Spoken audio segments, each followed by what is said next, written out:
Simon, you've talked about representation, communication and negotiation as three major aspects of diplomacy. In terms of communication, people always think that last year's great technological change was the big revolution, but that's probably not the case.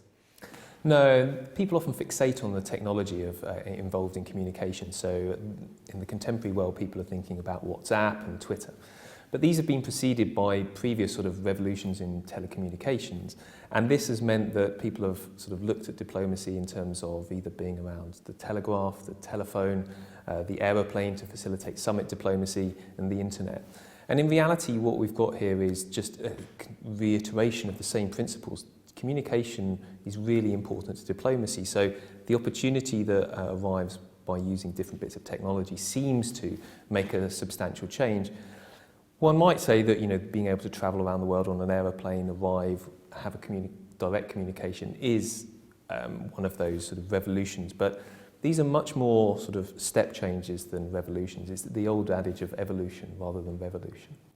Where do you think the changes have really impacted? Has there been a particular change that had the biggest impact on diplomats or people acting in a diplomatic capacity, or a change which affected their political masters, for example? I think the first one can identify is really the telegraph as a form of electronic communication. I think so. In the course of the mid-19th century, when cables are laid across the Atlantic and across vast swathes of Europe, what that meant is you could talk to your interlocutor in a far shorter time period. And it really emphasises the importance of the temporal dimension to diplomacy.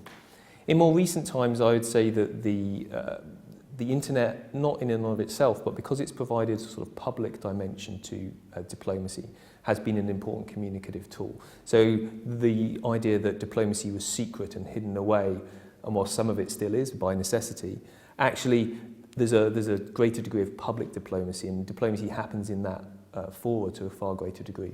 And that's really where I see the revolution, if you like. And perhaps a sort of final question, how far back does this actually go? You mentioned the telegraph, the steamships, roads. Well, in some senses, as long as people have been communicating with each other, people have been, using different forms of technology, whether that's leaving messages, effectively written in a pile of stones, or, carved into a tree, or painted on the wall of a cave. There have always been a form of communication between different communities, different polities. And actually, the means of that, the message is the same in some sense. You're talking to other people, whether they be your, enemies or your friends.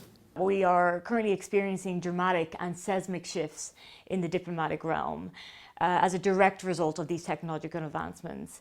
These shifts cannot be denied. The evidence is simply too strong and too clear. But when we talk about these changes and shifts, we must be careful not to overplay or reconstruct the core goals and aims of this historic practice. In my opinion, in light of and in spite of these technological advancements, the goals of diplomacy remain almost untouched. So this is something I want to press more and more upon when we discuss digital diplomacy, is that what we are currently witnessing or practicing is an evolution of diplomacy and not a revolution.